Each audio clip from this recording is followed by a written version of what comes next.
GST test में ecosystem एक ऐसा टॉपिक है जो हर कैंडिडेट को कंफ्यूज करता है, लेकिन अगर आप ये लेक्चर एंड तक देख लें तो ना सिर्फ कॉन्सेप्ट क्लियर होगा बल्कि टेस्ट के 5 इम्पोर्टेंट एमसीक्यूज भी आपको मिलेंगे वीडियो के लास्ट में, जो डायरेक्टली पेपर में आ सकते हैं। तो चलिए वीडियो को शुरू करते हैं। तो सबसे पहले हम जानते हैं कि इकोसिस्टम होता क्या है। Relationship between biotic and abiotic is called ecosystem, यानी जानदारों और गैर जानदारों के बीच में जो ताल्लुक होता है, रिलेशनशिप होता है, उसको हम इकोसिस्टम कहते हैं। अब इकोसिस्टम को दो हिस्सों में डिवाइड किया गया है, एक बायोटिक और दूसरा एबायोटिक। अब बायोटिक को लिविंग ऑर्गेनिजम्स भी कहते हैं और एबायोटिक को नॉन लिविंग ऑर्गेनिजम्स भी कहते हैं। लिविंग ऑर्गेनिज्म यानी जानदार चीज़ें और अबायोटिक यानी नॉन लिविंग थिंग्स यानी गैर जानदार चीज़ें। तो सबसे पहले हम जानते हैं कि ये बायोटिक की चीज़ें कौन कौन सी होती हैं। तो अगर बायोटिक चीज़ों की बात करें तो बायोटिक चीज़ें हमारे पास 5 होती हैं, जिसमें पहले नंबर पे एनिमल, दूसरे नंबर पे प्लांट्स, तीसरे नंबर पे फंजी। और फंजी याद रखिएगा, ये फंजी यूनिसेल्युलर यानी एक सेल वाले जानदार होते हैं। और अलजी, अलजी भी यूनिसेल्युलर होता है, पिछले लेक्चर में हमने डीपली पढ़ा था। और बैक्टीरिया, और बैक्टीरिया भी ये यूनिसेल्युलर ही होता है। तो ये 5 चीज़ें हो गई बायोटिक चीज़ें, animals, plants, fungi, अलजी and bacteria. और अब बात करते हैं अबायोटिक चीज़ों की, यानी गैर जानदार चीज़ें। वैसे याद रखिएगा, गैर जानदार चीज़ें तो ये पेन भी गैर जानदार है, ये पेज भी गैर जानदार है, ये मोबाइल भी गैर जानदार है। लेकिन हम उन एबायोटिक जानदारों की बात करेंगे जिसका रिलेशनशिप जो है वो बायोटिक थिंग से होता है। अब एबायोटिक चीज़ें कौन सी होती हैं?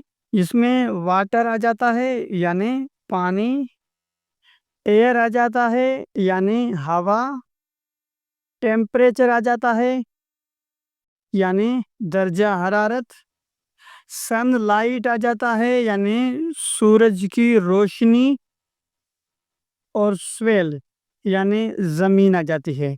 तो याद रखिएगा, इन पांचों चीज़ों के अलावा ये बायोटिक चीज़ें ज़िंदा नहीं रह सकती।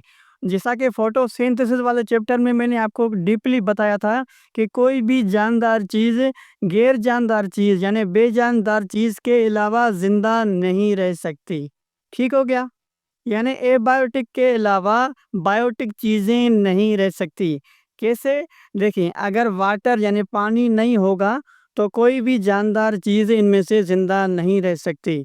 अगर हवा नहीं होगा तो वो सांस लेने में उनको दुश्वारी होगी, क्योंकि हवा में carbon dioxide, oxygen, nitrogen and और भी गैसेस होती हैं, खास करके ऑक्सीजन जो हम इनटेक करते हैं। उसके बाद टेम्परेचर, इसके बिना भी हम जिंदा नहीं रह सकते, क्योंकि कुछ चीज़ें ऐसी होती हैं जो ज़्यादा गर्मी पे पैदा होती हैं और कुछ चीज़ें जो होती हैं वो सर्दी में होती हैं। जैसे कि अगर फ्रूट्स की बात करें, एप्पल की बात करें, तो वो ज़्यादातर क्वेटा में होता है और भी ममालिक में होता है जो ठंडे इलाके होते हैं। और अगर आम की बात करें तो मैंगो जो होता है वो तकरीबन गर्मी में होता है। ऐसे ही सनलाइट, सूरज की रोशनी से पौधे अपना खाना खुद तैयार करते हैं, ये भी पिछले लेक्चर में मैंने बताया था आपको। और सोइल यानी ज़मीन, क्योंकि कोई भी जानदार चीज़ जो है वो ज़मीन के सिवाय नहीं रह सकती। अगर ज़मीन है उसी पे हम जो है वो घूम रहे हैं, चल रहे हैं, फिर रहे हैं, और पौधे जो हैं वो ग्रोथ कर रहे हैं। तो उम्मीद करता हूँ यहाँ तक आपको ये बात समझ में आ गई होगी कि इकोसिस्टम कहते किसे हैं। अब बायोटिक के क्या होता है और अबायोटिक क्या होता है, इसे हम डीपली समझते हैं टेस्ट के रिलेटेड, कि टेस्ट में कौन से सवाल इस टॉपिक से आ सकते हैं और पूछे जा चुके हैं और पूछे जाएंगे। तो अब बात करते हैं बायोटिक चीज़ों की, यानी जानदार चीज़ों की। तो जानदार चीज़ें 3 किस्म की होती हैं, जिसे हम प्रोड्यूसर कहते हैं, कंज्यूमर्स एंड डिकम्पोज़र्स। प्रोड्यूसर यानी खुराक देने वाले। प्रोड्यूसर कौन से होते हैं? प्लांट्स जो हैं वो सारे प्रोड्यूसर्स कहलाते हैं, क्योंकि प्लांट्स जो हैं वो किसी से कोई चीज़ नहीं लेते। फिलहाल यहाँ तक क्लियर रखें। डीपली मैं आगे आपको समझाता हूँ। उसके बाद है कंज्यूमर्स। अब कंज्यूमर्स उन एनिमल्स को कहते हैं, उन जानदार को कहते हैं जो दूसरों पे डिपेंड करें। तो कंज्यूमर्स को दो हिस्सों में तकसीम किया गया है, एक प्राइमरी कंज्यूमर्स, दूसरा सेकेंडरी कंज्यूमर्स। अब याद रखिएगा कि आईबी वाले ये बार बार सवाल पूछ चुके हैं। प्राइमरी कंज्यूमर्स का दूसरा नाम हर्बीवर्स भी होता है, और हर्बी जो है वो हर्ब से लिया गया है, वर्ड हर्ब।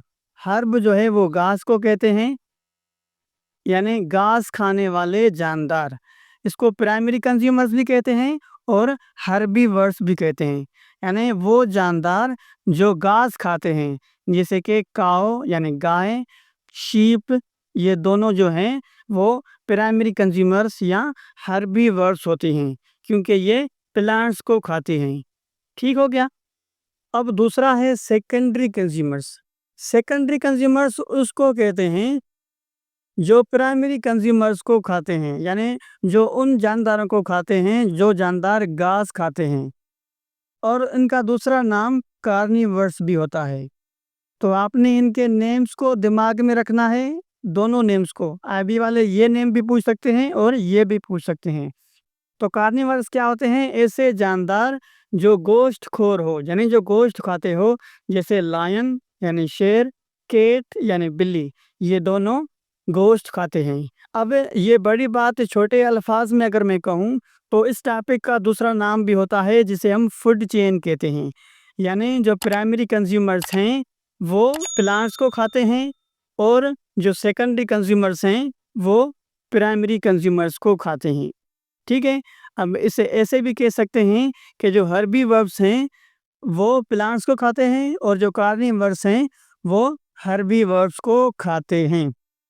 ठीक हो गया। उम्मीद करता हूँ आपको यहाँ तक बात समझ में आ गई होगी।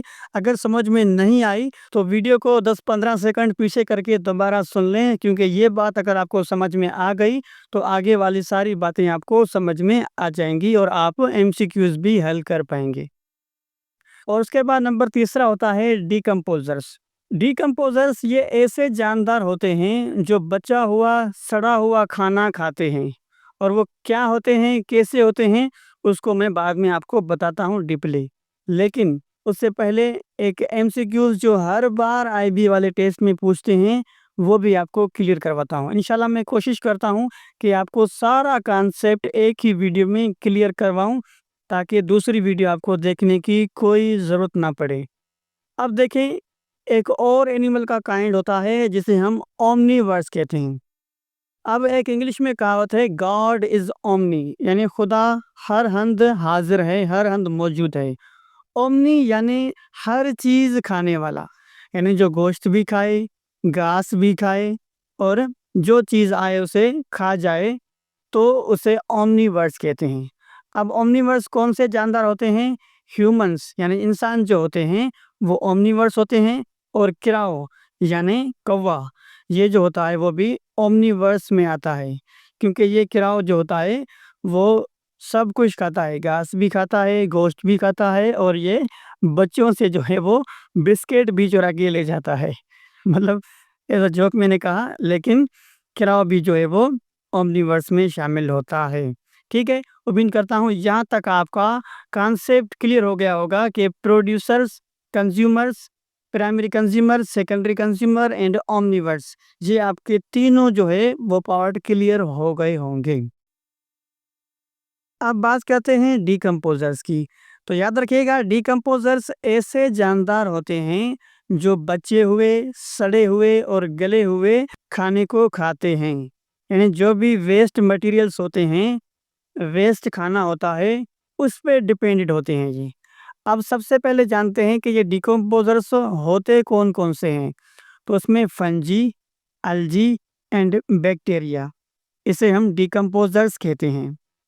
अब यहाँ पे मैंने नोट लगाया है, the above organisms consist only one cell, यानी जो आपको ये ऊपर यानी डिकम्पोजर्स एनिमल्स दिए गए हैं वो सिर्फ एक सेल पे डिपेंडेंट होते हैं। दीज ऑर्गेनिजम्स कॉल्ड यूनिसेल्युलर, जिसको हम यूनिसेल्युलर ऑर्गेनिजम्स भी कहते हैं। तो अभी वाले आपसे अगर पूछें कि फंजी कौन सा जानदार है, अलजी कौन सा जानदार है या बैक्टीरिया, इन तीनों में से कोई भी पूछें तो ये तीनों के तीनों यूनिसेल्युलर यानी एक सेल वाले जानदार कहलाते हैं। ठीक हो गया। अब मैं आपको ये सारा टॉपिक जल्दी जल्दी रिव्यू करवाता हूँ। तो हमने सबसे पहले पढ़ा कि इकोसिस्टम किसे कहते हैं, बायोटिक एंड एबायोटिक की रिलेशनशिप को, ताल्लुक को जो है उसे हम इकोसिस्टम कहते हैं। उसके बाद हमने पढ़ा कि बायोटिक कौन सी चीज़ें होती हैं, जैसे animal, plants, fungi, algae and bacteria, इसे हम बायोटिक कहते हैं। और abiotic water, air, temperature, sunlight and soil, इनको हम एबायोटिक कहते हैं। और हमने ये भी पढ़ा कि बायोटिक चीज़ें अबायोटिक चीज़ों के बिना जिंदा नहीं रह सकती। और उसके बाद हमने बायोटिक चीज़ों के बारे में पढ़ा कि बायोटिक चीज़ें कौन सी होती हैं। तो बायोटिक चीज़ें 3 किस्म की होती हैं, producer, consumers and decomposers. Producer यानी देने वाला भी कह सकते हैं, जैसे हम प्लांट्स को प्रोड्यूसर कहते हैं। कंज्यूमर्स के 2 टाइप्स होते हैं, primary consumers and secondary consumers. Primary consumers का दूसरा नाम हर्बीवर्ब्स और सेकेंडरी कंज्यूमर्स का दूसरा नाम कार्निवर्स होता है। हर्बीवर्ब्स उसे कहते हैं जो घास खाते हैं, जैसे गाय और शीप। सेकेंडरी कंज्यूमर्स का दूसरा नाम कार्निवर्स यानी वो जानदार जो गोश्त खाते हैं, जैसे लायन यानी शेर, केट यानी बिल्ली।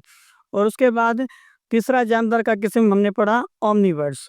ओमनीवर्स वो जानदार होते हैं जो सब कुछ खाते हैं। ओमनी मतलब हर चीज़ खाने वाले, जैसे ह्यूमन और किराओ। और उसके बाद हमने पढ़ा डिकम्पोजर्स के बारे में। डिकम्पोजर्स 3 किस्म के होते हैं, फंजी, एल्जी एंड बैक्टीरिया। ये तीनों जो हैं वो सड़ी हुई, बची हुई और वेस्ट मटेरियल जो होता है, ज़ाया किया हुआ खाना जो होता है, उस पे डिपेंड करते हैं। और इसे हम यूनिसेल्युलर ऑर्गेनिजम्स भी कहते हैं। उम्मीद करता हूँ यहाँ तक आपको बात क्लियर समझ में आ गई होगी और अब पता चलेगा कि आपने इस टॉपिक को कितना कवर किया है, क्योंकि हम आपसे पूछ रहे हैं 5 इम्पोर्टेंट एमसीक्यूज इसी टॉपिक से, ताकि आपको भी पता चले और हमें भी पता चले कि आपने इस लेक्चर को कितना डीपली समझा। और कमेंट में आपने ज़रूर आंसर देना है कि इन 5 एमसीक्यूज में आपने कितने एमसीक्यूज का आंसर सही दिया। तो पहला एमसीक्यूज है हमारे पास, प्लांट्स आर यानी प्लांट्स हैं, क्या हैं? Option number A producers, option number B consumers, option number C decomposers. तो आपने वीडियो को पॉज करके हर एमसीक्यूज का आंसर पहले कमेंट में देना है और बाद में आपने आंसर चेक करना है।